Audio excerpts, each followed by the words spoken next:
Good morning. Let me start the second talk, which is entitled.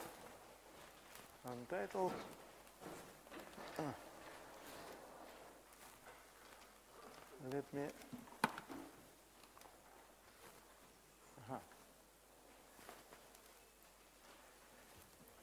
Does this work? Does it? Okay. Interacting massless particles. This choice may seem. It is not related only to gravity. It is an old topic, and it works. Mm-hmm.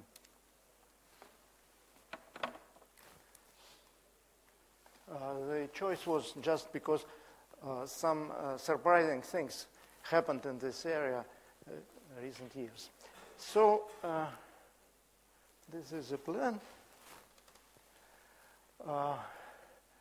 First, I remind you the old paper by Weinberg called Infrared Photons and Gravitons. It's a very important paper where Weinberg used low energy theorems to show that in gravity this allows you to prove universality of gravitational interactions. In Maxwell theory it is conservation of charge, but in gravity it is a universality of gravitational interaction. But as a side product of this paper, it was factorization of the amplitude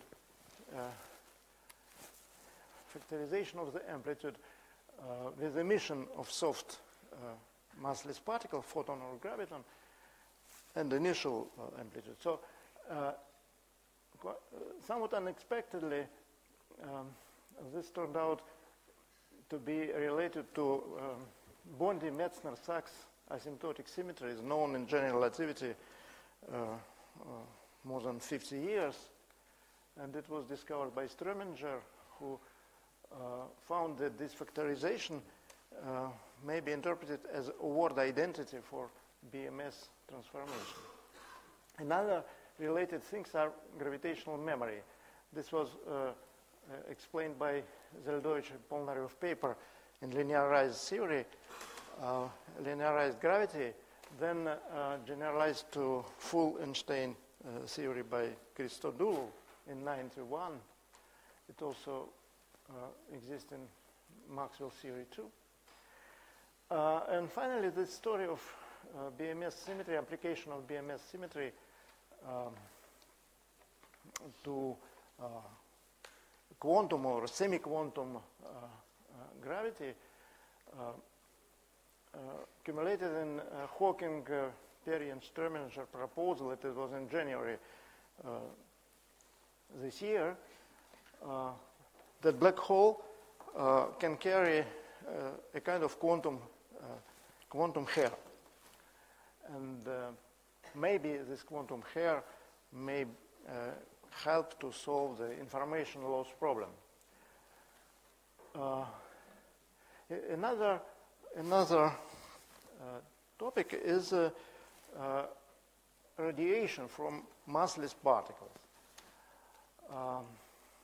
So introduction of massless particle in QED was discussed in the 60s, famous papers by Vax, then Gribov, and many other. And the question why there are no massless charges in nature? Can one say that it is just because the corresponding theory should not exist? Now the problem is somewhat different context. Do massless particles radiate? We can expect in quantum theory that they do, they should, like any other particles. But in classical theory, there were several papers recent years proving that one cannot separate a radiation field from the field, column-like field, if particle moves with the velocity of light, because different reasons. So first, definition of retarded potential fails, then the theory becomes conformal, and then so it was some discussion aiming to show that massless particles shouldn't radiate, and that may be the reason why they are not observable if they exist. And so the rest is just devoted to this topic.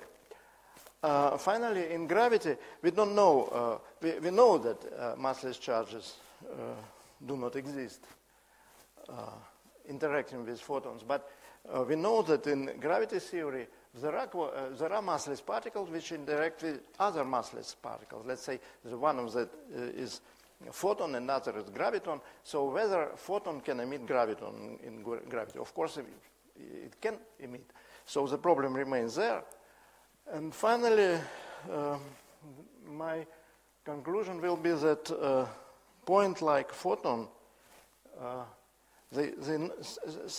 some notions are contradictory, namely the existence of point-like particle. So if particle is point-like, it should move along the geodesic. But I will show that in that case, it radiates, according to classical theory, it radiates infinite amount of energy. So it is bad. In quantum theory, it radiates normally, and moreover, radiation is small in most of astrophysical consequences. But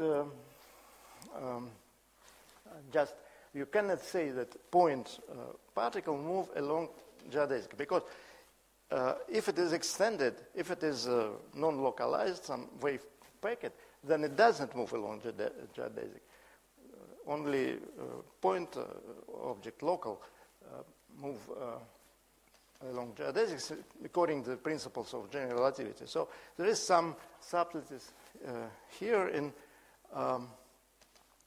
trying to reconcile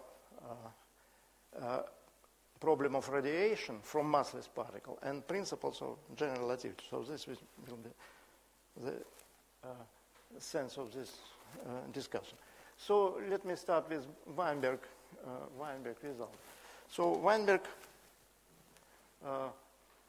consider any amplitude of scattering amplitude. Maybe particles are of different nature, even different spin and masses, it doesn't matter. And there is an amplitude. Now, in addition, it emits graviton from the external leg, and it can emit it from the main bulk part of this diagram. And we understand that all emission from external legs will be infrared divergent here, because if you take propagator of this particle, yes, with mass ma, a is the number of particle, so this is 0, and you will remain with scalar product of the momentum entering here and the momentum of the emitted quanta k, and when the frequency of the emitted photon or graviton goes to 0, it will be divergent. So all those amplitude will have infrared divergence. That's a very well-known thing. While the last diagram does not diverge. So the amplitude can be written that way. There is a conservation law of momentum. All are incoming here. And polarization vector of graviton, and this is a tensor amplitude. Now, the factorization which Weinberg found just analyzing the diagram is that if it holds also for any number of particles. So Mn is the scattering amplitude. Now they denote it by K. Is scattering amplitude without emission of graviton, and K plus 1 is emission of graviton. And epsilon is, indicates that this is a small energy. And this is factorization. It holds in all order in epsilon, and just this BMS trick was used to calculate not only Weinberg used only diversion part, but also in other parts it follows from BMS too. Now the most divergent part in the limit of so K n plus 1 is the graviton momentum, and other is a particle momentum. So in the low energy limit, this divergent part is like that, and here are the product of momenta. Okay. Now, in my previous notation, the amplitude is the sum of 4 legs emission amplitude and emission from the core of the diagram. We can see that the vertices are such that there is a longitudinal part of this diagram proportional to momentum of the emitted particle, and something proportional to momenta of legs, initial legs, and this is.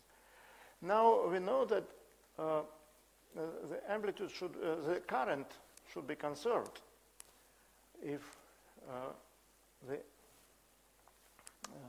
initial calculation was correct. So this should be 0, and we see that all emissions from external legs will contain the product of one of those factors by K, and this just cancel with that. So divergence will be divergence in the product K mu M mu nu will be absent in this term. It will be finite, while this one goes to 0. So only that contribution is M with subscript C. What is M? This emission from the core, this one. Initial, without initial. Not from external leg, from the core. So the conservation of current is checked just taking those 4 diagrams, and this in the infrared limit gives 0 contribution. So we are left with some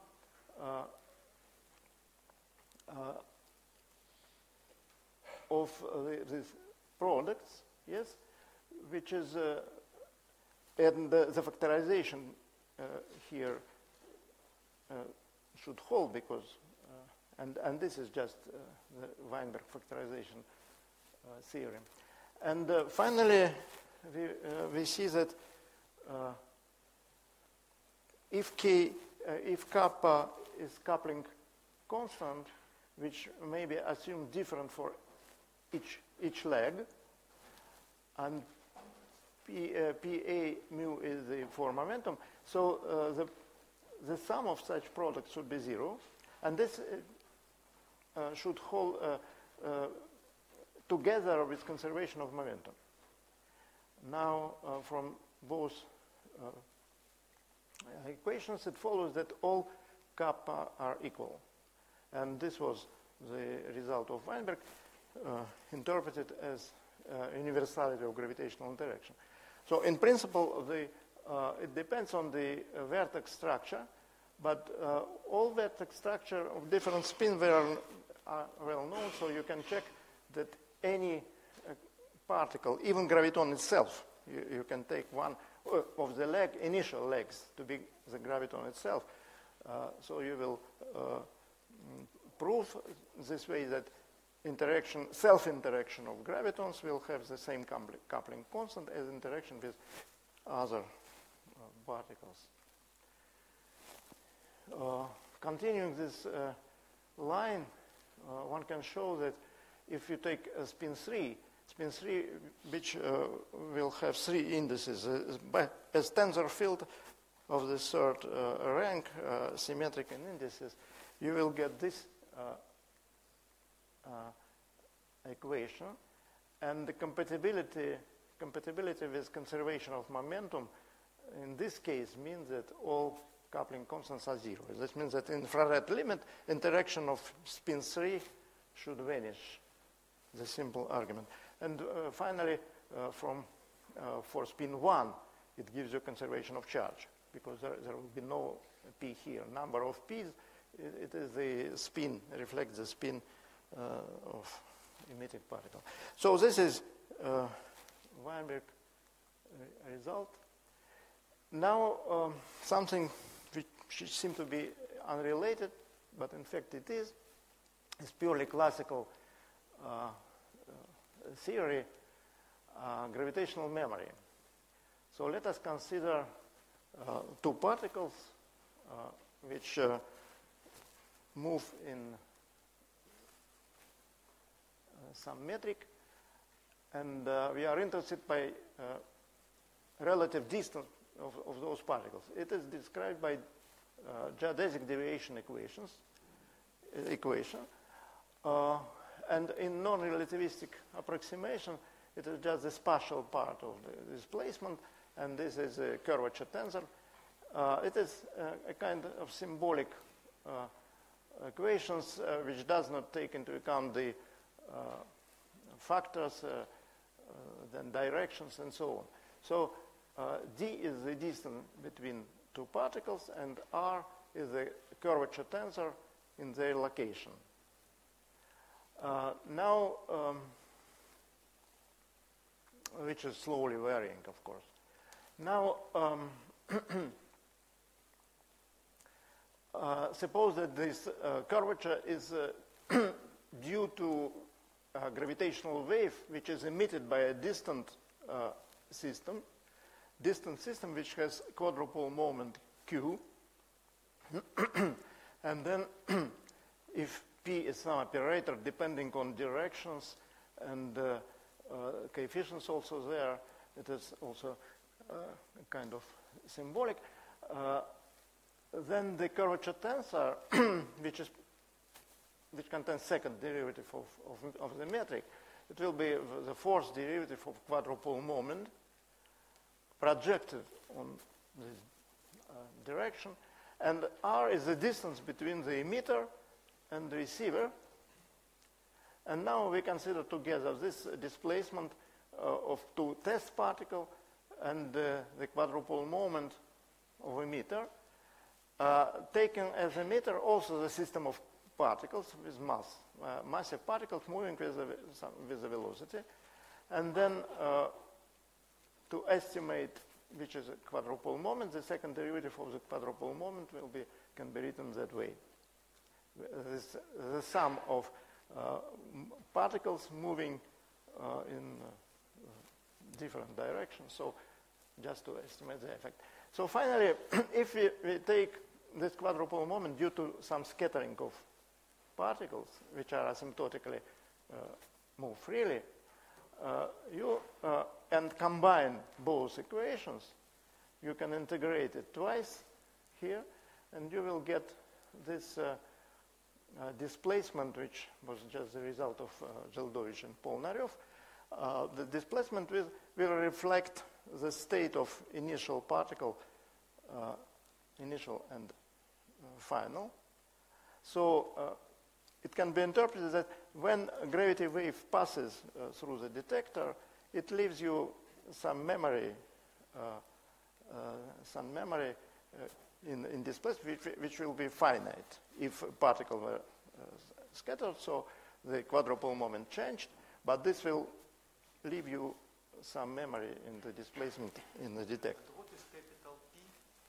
Capital is some projector operator, which means yes, responsible for direction and so on. Now, Christodoulou generalized this to the full gravitational theory, and it is more complicated analysis, but the result remains qualitatively the same. Similarly, one can consider analogous system of in Maxwell electrodynamics. So there are point charges, non-relativistic, moving in electric field, and this electric field is due to radiation of a distant emitter. And in this case, you will find this displacement, not displacement, but the difference of velocity. So in the electromagnetic case, the similar formula will relate you relative velocity, which keeps memory of received signal. Now, what Strominger found in 2013,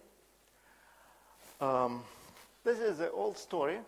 When in general relativity, people analyzed the asymptotic of different gravitational fields at infinity. It was Petrov classification.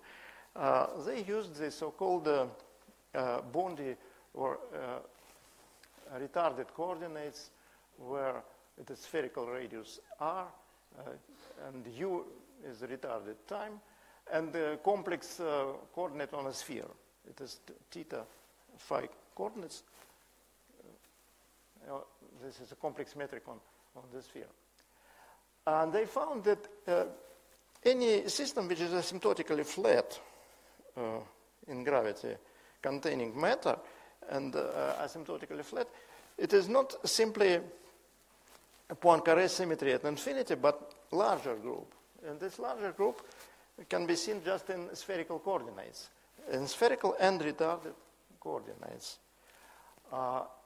Namely, you can make arbitrary analytic transformation on a sphere.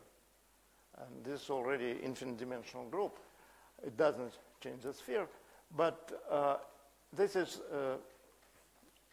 Minkowski space. But if you have matter, so you have an expansion of the metric, which has a main term like that, and then there are terms which follow down as inverse power of r, different inverse power of r, and you are interested in preserving this asymptotic structure which follows. Now, it turns out that to preserve it, if you make some analytic, if you make some transformation on the sphere, you have to make also some translation in u coordinate, and namely that way. If you do both of them, you will preserve the whole expansion, which is not shown here. Anyway. So, this is isometry. It is asymptotic isometry, yeah. It is rather a kind of conformal killing vectors. But yeah. 1 over f. Yeah, it holds only 1 over r. Yeah. So this is asymptotic symmetry. It was well known, but not much used. I don't know where it was useful, in which kind of calculation for 50 years. Well, that is surprising that it could be discovered 50 years ago. But this is diffeomorphism, belong to diffeomorphism, so this is a gauge transformation. Yeah. This is why it was didn't use before, because it's kind of gauge transformation. It is a kind of gauge transformation, but now if you consider the scattering process, and you have initial, and the process in which only massless particles participate, then the initial data, it also makes something to do with the quantum theory in null coordinates, in infinite momentum frame, actually, which was developed also long ago.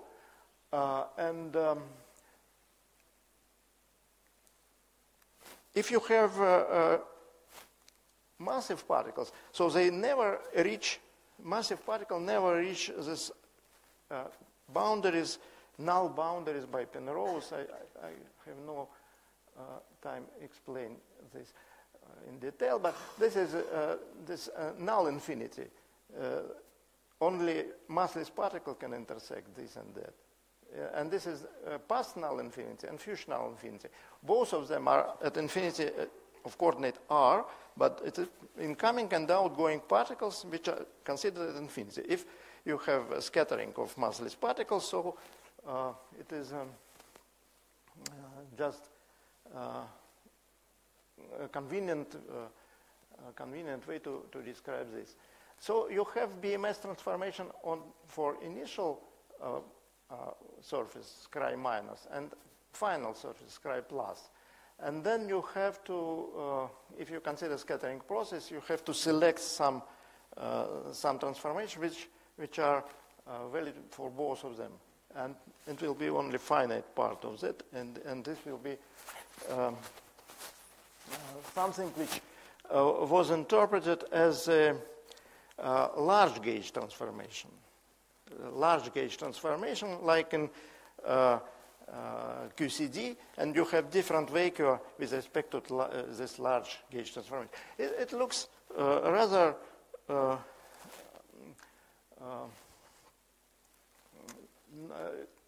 not very obvious. It is something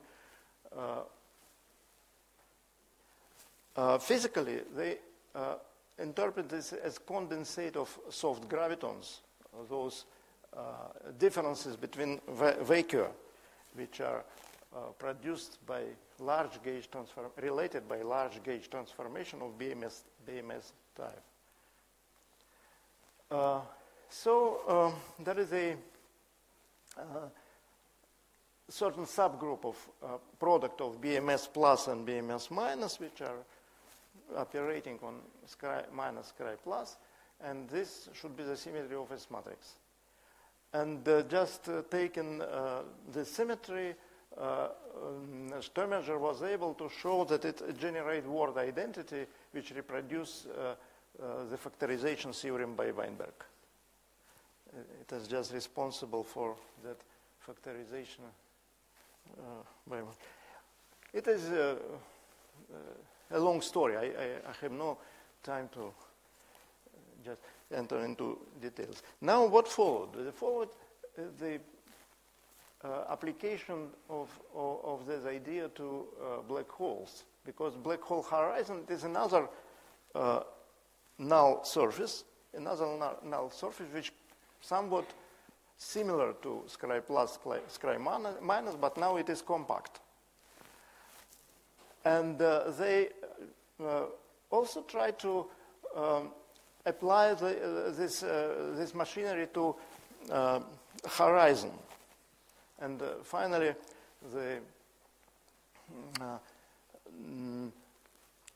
the claim was that black hole can have some charges associated with those conservation law. They have some charges which can be interpreted as condensate of zero frequency gravitons. Somewhat, but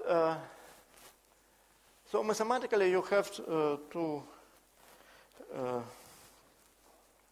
use something like construction of Virasoro algebra on the horizon. It was used before, but now it has different meaning. It has different meaning. So it has some similarity with Teitel-Boehm kind of calculation of black hole entropy in 3 dimensions, and but still it's not the same. So this was published soon in Phys Review Letters, and now it has already yesterday it had 69 citations. And just to understand the whole story, the recent one contains a review of most of them. So one can just take it. And this is a recent, it is Ron Gentsai, rather known person in black hole physics, Chinese. And they have their own view on some details of this construction, but anyway. Now, at the same, the difference of 5 days, it was a paper of D.V, which was developing quite close ideas that black hole can be interpreted as a Bose-condensate of gravitons. It's in the spirit of his papers. It is very qualitative, with some formulas, of course, but it's different to associate with more mathematical things. It is just a qualitative idea. And now he speculated that those gravitons, which are also have something to do with BMS transformations, so it is another variant of Hawking idea. So it was just at the same time. He was not, of course, completely conformal with formulation by Hawking, but nevertheless it's something similar. And this is his last publication on that subject also. Anyway, so the idea that black hole is a critical system composed of many soft gravitons, and then the Hawking temperature, it is thermal temperature, but not the usual thermodynamical ensemble. It is just the critical state of thermodynamical state. Anyway.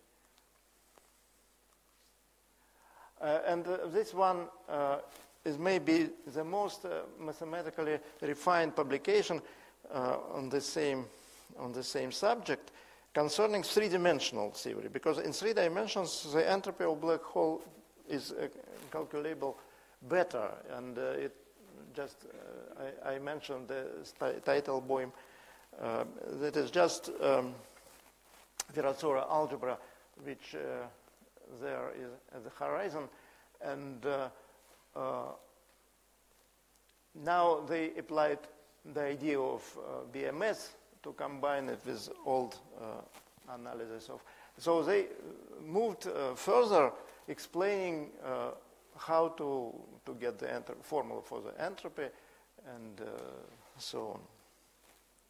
But of course, I think that the whole story is just at the very beginning. So it is the part of the story of massless interacting particle, and another is related to their interaction, to their radiation first as the main effect of interaction. So let me remind you discussion in the literature which started at 60s.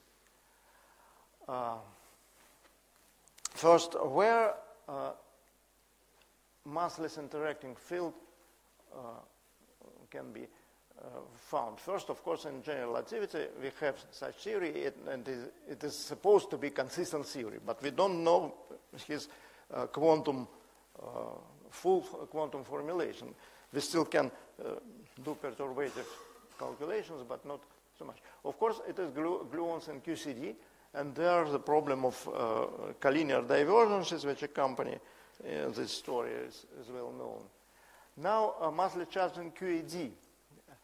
First, collinear divergences, they arises, just let me come back to this diagram. If the initial particle which enters here, let's say one of them is massless, then mass is also 0.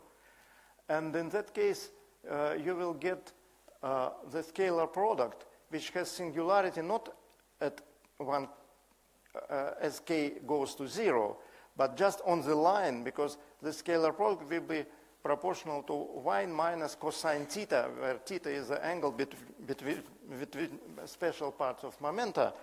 And and it will be divergent on a line, and this is collinear divergence. Of course, it was a huge problem in QCD, and it was solved. The solution which was proposed is just you have to take into account some diagrams where particles just pass around. You have to prepare the initial state, and you have to average not only finite state, but also initial state. It was the idea of Lee, Now, and Berg. Another problem in QCD with massless electrons is that you have a kind of confinement of a charge. It is charge screening. And this was shown by Gribov, some other people. So massless charge, if it really exists, it will be screened by vacuum polarization. But the problem is that the length of screening is very large. It is exponentially dependent on 1 over fine structure constant. So at higher energies or lower distances, the screening is not seen. So one cannot say that it forbids the existence of such particles. Now the renormalization group argument, it shows that there is a stable point in the infrared for charge, depending on, on mass. So classical charge should vanish. Also, it has something to do with the problem, which, but it does not prevent you to consider QED. So the current view that the theory does not is not contradictory as a whole, but it is subtle, and you have to take into account these subtleties if you want to work. But what is better if you consider the theory in external classical field? If you consider quantum electrodynamics in magnetic field, for instance, there are no free electrons. They are always bound in magnetic field, Landau levels. There are no collinear divergences at all. And everything is going very smoothly, and you can use it and obtain some sensible results. So massless QED in external magnetic field, at least it is much better theory than simple vacuum QED. You can argue that, okay, you have magnetic field. If one creates a pair of massless charges, then you can consider what happens after. But the claim is that massless charges do not radiate. This is better. Yeah. Yeah.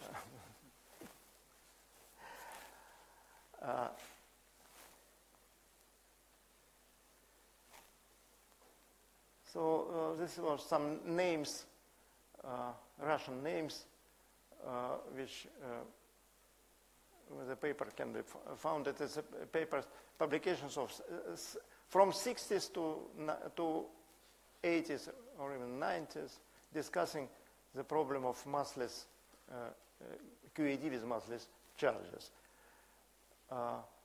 So different views can be found in the literature, saying that no, the theory is fully bad, or the theory is not so bad, but special. Now, the problem also, can classical electrodynamics describe radiation from massless charges? It turns out that this problem is closely related to another one, namely, are ultra-relativistic limit and massless limit are the same? In quantum theory, it is not the same. The limits are quite different, and this is why how this classical problem, which I will demonstrate, coexist with a usual picture of radiation in quantum theory. So whether quantum, we expect that quantum radiation will take place, but whether it has a classical limit. So I was just interested by those problems after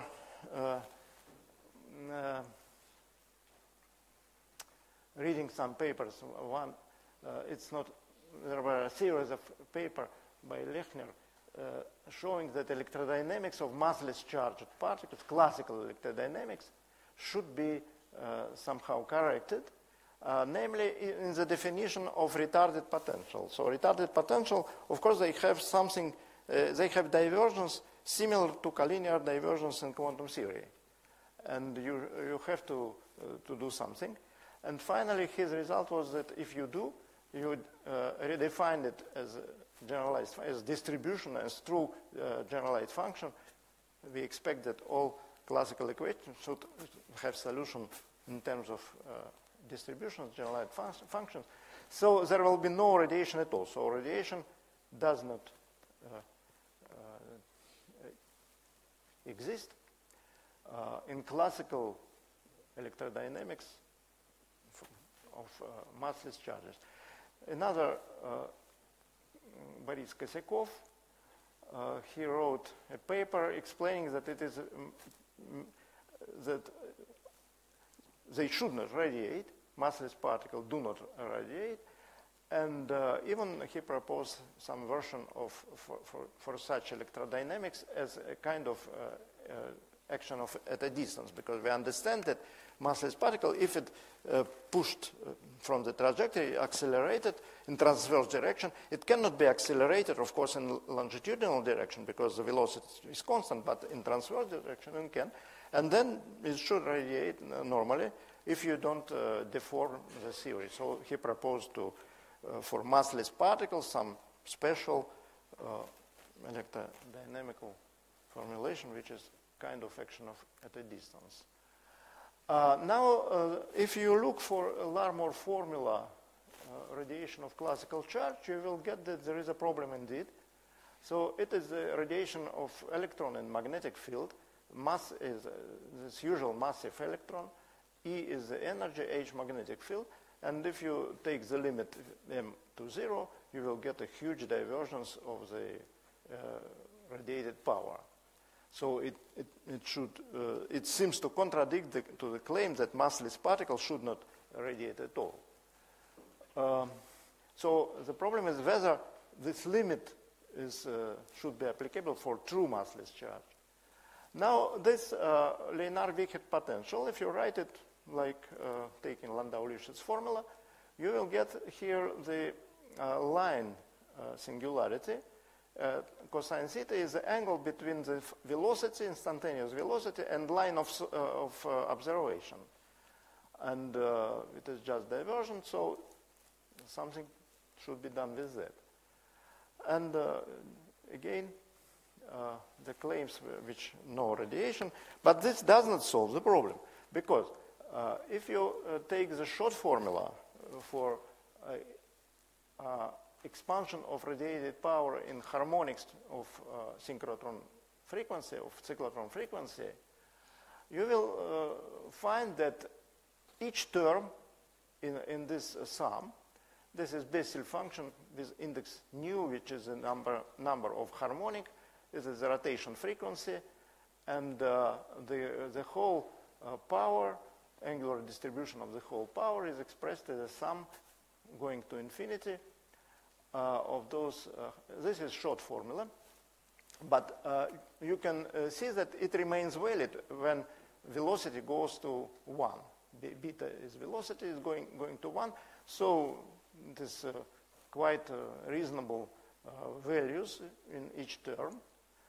But what is happening is that you have no cutoff, because the sum here is proportional to the square of nu, so the sum tends to diverge, but there is a cutoff because of behavior of Bessel functions. Bessel functions have critical point just when the argument is equal to nu. And the cutoff for massive particle is well known. It is just the energy divided by m to the power 3. And now if mass is going to 0, there will be no cutoff. And this is why the Larmor formula diverges, because the classical radiation spectrum has no cutoff. We can pass to continuous distribution, because for ultra-relativistic charge we understand that high frequency will get the main distribution. We pass to continuous distribution, and we will get so that formula is not approximated by Z. It's approximated in the sense that we neglect discreteness, but it is just the whole content of Z in terms of frequency distribution. It will be diversion at high frequencies as omega to the power 1/3. So you cannot integrate this formula, and this is why the whole radiation diverges. So it's quite different from those who claim that there is no radiation at all. There is radiation, but classical theory well describes the low frequency part. It has no more frequency cutoff, and we understand that we have to apply quantum theory to get finite result. Or we can introduce by hand this quantum cutoff at the energy of a particle, and if you do it, we have the total power, which will be finite, but the Planck constant will enter to the power 4/3, minus 4/3, so it is not analytic in terms of Planck constant, and non-analytic in terms of magnetic field. So it is and the charge. So it is not a kind. If you make a cutoff, you obtain a non-perturbative result in the quantum sense, and you can try to reproduce it, taking quantum electrodynamics and external magnetic field exactly. So using wave function of the electron, of massless electron in magnetic field. Instead of doing that directly, so in quantum theory you will get Landau levels. For instance, if you take a Klein-Gordon charge, you will get Landau level for the energy. And you can, radiation will be described by transition from n to n prime, and summing up over all harmonics, and it is rather complicated mathematically. So better to do, as many people used this trick, computing the mass operator. If you compute the mass operator when double line is the external, is an electron line in magnetic field, in the external magnetic field taken exactly, and this is photon, which doesn't interact in electrodynamics with magnetic field, so it is still a single light. And then you take the cut, so you will get imaginary part of this diagram, and by optical theorem, it will get you the whole cross-section of radiation. So the radiation power can be computed using the mass operator. And it simplifies a lot calculations. Now what I did, I just took Schwinger calculations and repeated that for zero mass of the electron. It turns out that everything goes smoothly. In all intermediate formula, you can just set mass equal to 0. You will get sensible results there. I just remind you that the method of Schwinger, it is a proper time calculations. Consider introducing, instead of calculating the sum over momenta here, introducing by Feynman parameterization of the integral, introducing effective fictitious particle which moves in the Hamiltonian of that kind, and so on and so on. And you finally, this psi is averaging over the state of this fictitious particle which moves there. And this is the Schwinger proper time method. So it gives you, after some calculations, it gives you this kind of double integral representation for mass operator. And what fails for zero mass is just the approximations which were used before, in approximations in terms of Macdonald function of index 1/3. So you have to invent another way to calculate till the end. And it is possible. So for not very large, for large excitation Landau level numbers, but not so large. Not so large because otherwise the spacing will be greater than the imaginary part of the energy, which is related to radiation itself. So, but still there is some room for making this analytical approximations there. And you get a kind of series expansion which has first several terms which are convergent and then divergent. It's a typical asymptotical expansion of oscillating integrals. And using this technique, finally, you have also to modify your expressions, introducing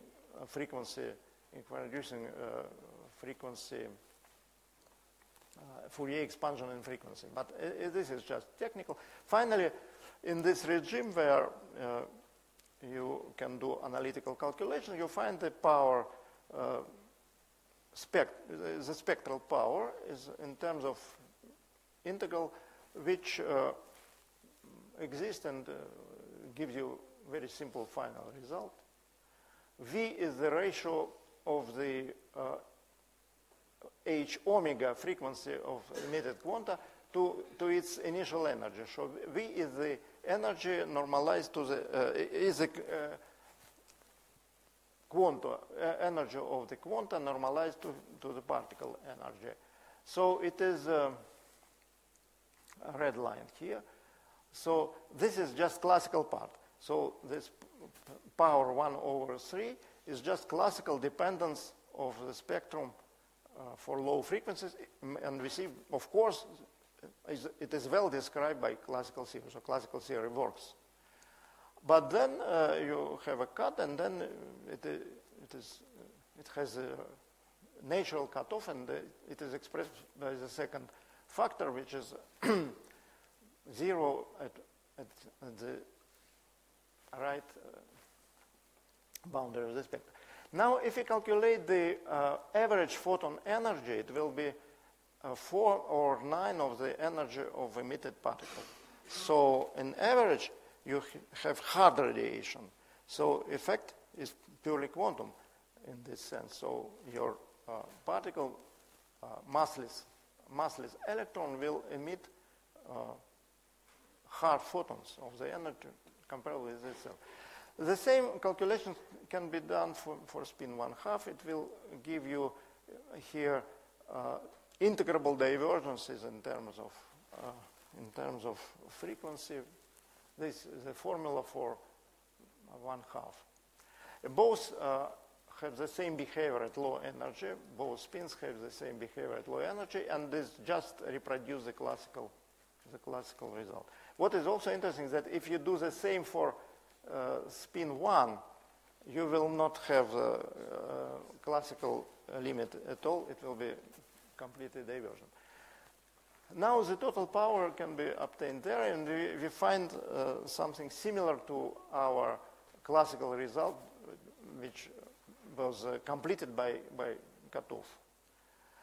So the answer is that massless charge radiates finite amount of energy. Everything is correct, but there is no classical limit for the total radiated power. Classical theory describes only low frequency part of radiation, but describes. So we cannot say that it is irrelevant for description of radiation of massless charge. This is for electrodynamics. Well, another thing that there is no radiation reaction because of that. So particle cannot be seen, we cannot say that consistently with radiation the particle move along a certain trajectory. It will be stochastic trajectory because each act of radiation, we understand that at those conditions, half of the energy will be lost, so it is a stochastic trajectory.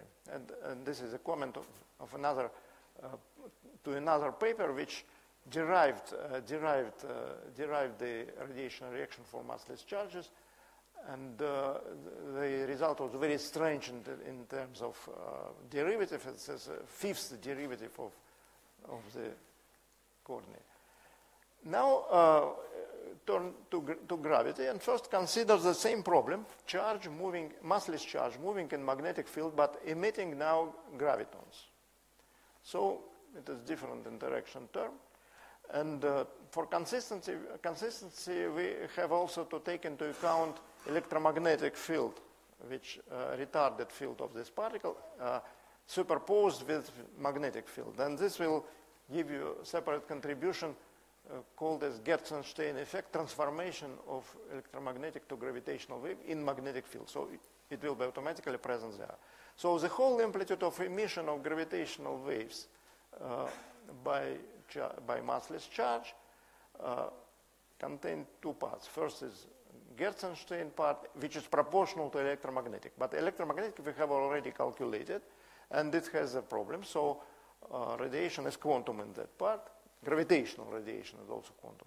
And proper can be calculated similarly. It gives you, by the same calculations which led to short formula in electrodynamics, it gives you power which going down, but not fast enough. It is also non-integrable divergence at high frequency. It is going down as omega to the power 1/3. So we conclude that gravitational radiation, like electromagnetic radiation of massless object interacting now with gravity, classically is divergent because there is no cutoff. So this power obtained classically, but we cannot integrate. This is spectral distribution obtained classically, and we understand that it is good only for low frequency, but not for high frequencies because no cutoff. And this divergence at low frequency is integrable. Of course, we can cut it again, and if we cut it on quantum limit of the energy of emitter, we will get that the average quantum is 2/5 of the energy. So radiation is also hard. So it's also essentially quantum process, and we conclude that this particle shouldn't move along a certain trajectory because he radiates, and the radiation is stochastic. Now, the last calculation is so-called gravitational synchrotron radiation, the full nonlinear general relativity. Those calculations were done in general relativity in 70s after, as an effort to interpret Weber's results of gravitational wave detection, which were incorrect simply, but people was thinking that maybe it is due to the some source at the center of galaxy, and if the source of ultra-relativistic nature, then there will be focusing of radiation in the galactic plane, and then the enhancement due to that.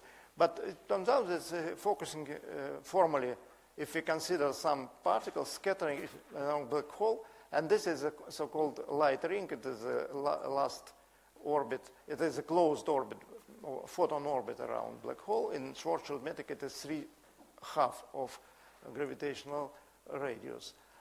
And then moving there, it has a velocity close to the velocity of light. It emits synchrotron, a kind of synchrotron radiation called geodesic synchrotron radiation.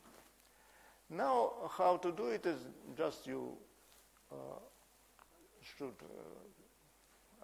look for ultra-relativistic orbits, how they depend on gamma factor of Lorentz factor of the particle, and so on, so on.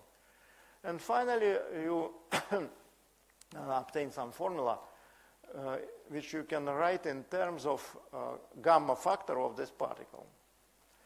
And it turns out that the formula for the total power for radiation of spin 2, for gravitational radiation, was given only in our later paper, but it was not done before by many people who worked in that area. But this is the following. There is a mass of the particle multiplied by gamma. This remains finite because mass goes to 0, gamma goes to infinity, and this is the energy. But there is also logarithmic divergence. Logarithm gamma, it is softer. It is softer because it is gravity, and everything is softer just because the coupling constants depends on frequency itself. But still it diverges, so we repeat the result that classically you cannot describe radiation from massless particle. And in terms of spectral distribution, if you enter into details, you will find that it can be presented as a sum over harmonics. Here harmonic M is just the spherical harmonic, so the notation is not mass, it is the azimuthal number. And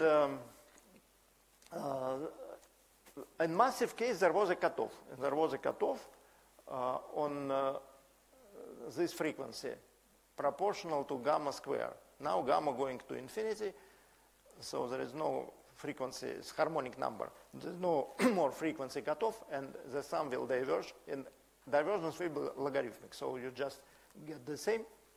And we can correct the formula introducing quantum cutoff. So finally, gravitational synchrotron radiation from massless particle requires a cutoff, and Planck constant will enter here. So it is quantum result. You cannot describe this radiation classically, full radiation. You cannot describe it classically. But of course, if you calculate what happens if a photon deflects in the field of the sun, it is a well-known and well-measured effect. You will find that the radiation is negligibly small. So radiation is very small. But to have and to prove this smallness, you need quantum cutoff. Otherwise, you cannot prove because you will get infinity. In pure general relativity, we will get infinite result for radiation. And so there is a dilemma. If you consider, if you want that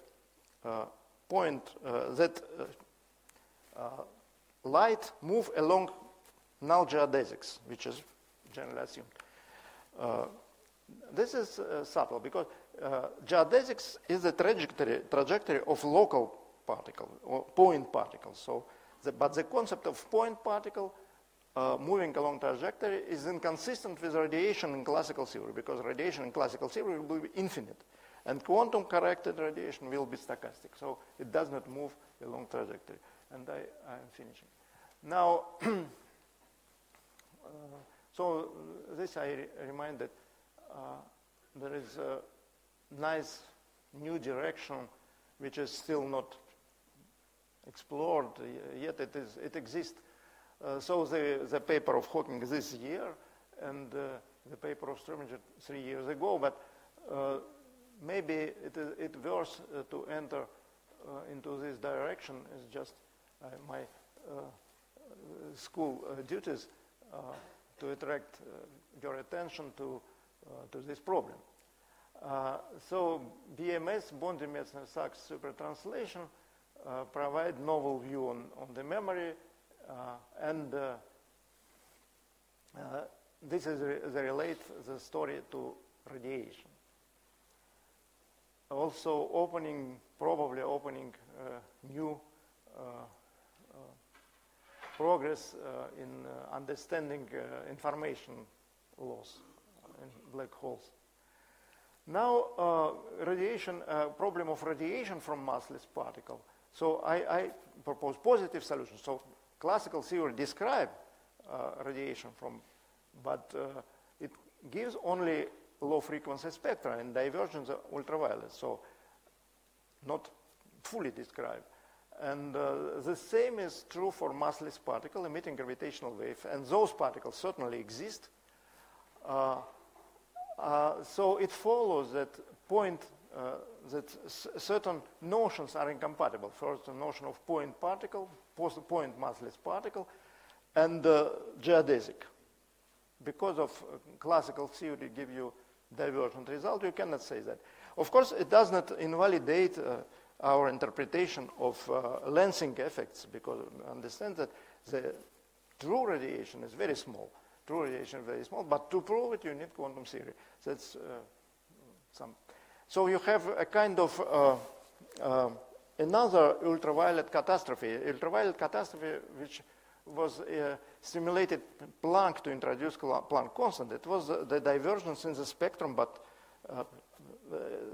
in the spectrum of black body radiation. Black body is a statistical system, but here is not statistical. It's just the particle, which is massless and moving along the null trajectory. It classically radiates infinite amount of energy, and this is bad.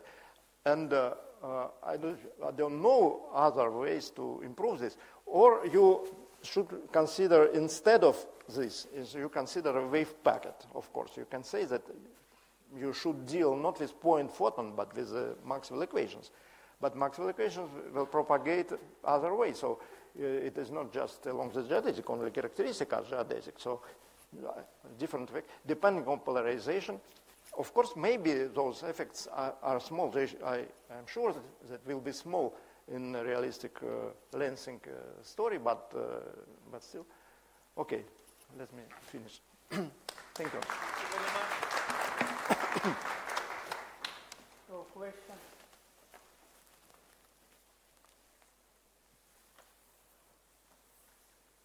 I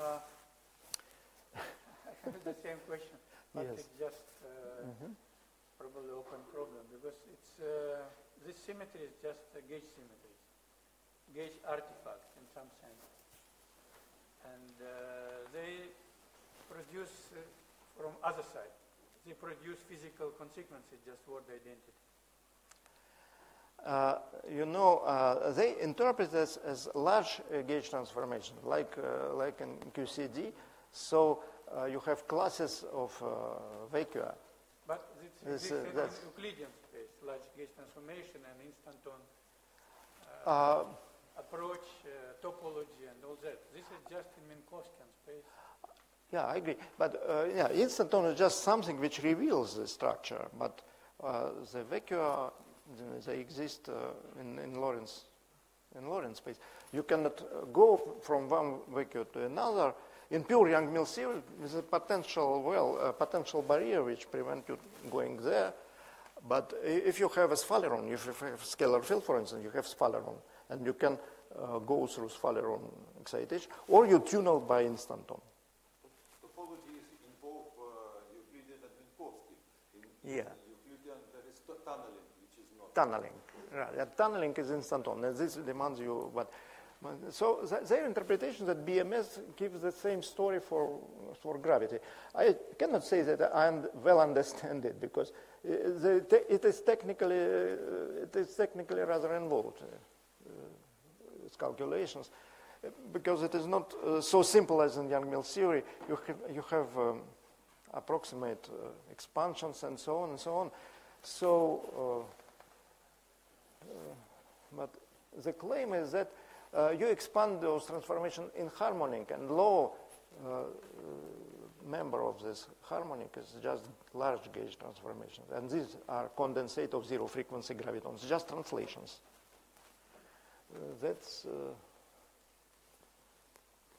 But anyway, it is something new. It is worth to be studied, yeah. If there are no more questions, thank you very much again. Thank you.